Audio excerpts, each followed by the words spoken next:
Good morning guys. Ito ngayon ako sa may kay Emil. Nagguho pala yung dito, laki ng guys ng guho. Good morning, gandang umaga guys. Ito sa Purok 5, Barangay Bulala. Tingnan nyo guys, laki ng guho. Munti ka na abutin yung bahay ni Ate Bergie. Ayun ang bahay guys ni Ate Bergie.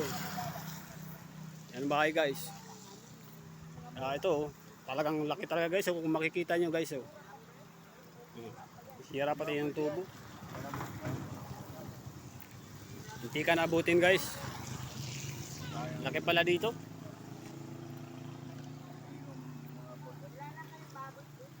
Laki pala ito guys, ang guho na ito.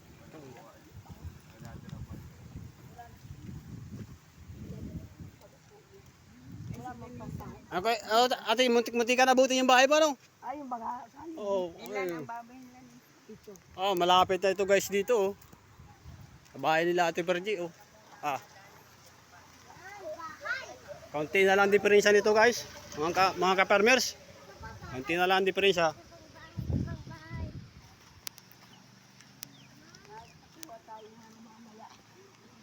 Dito ito guys sa Barangay Bulala, Purok 5. May bahay na Ate Bergie. Laki ang guho dito sa tabing karsada guys,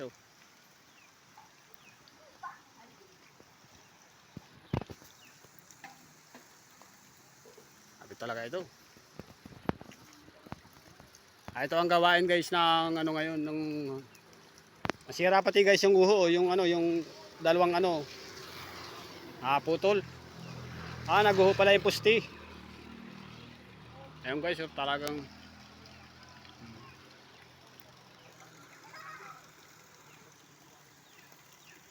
ang laki talaga ito.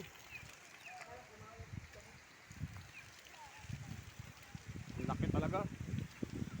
Yan mga guys, kita nyo naman yun. Kahit dito pumisto.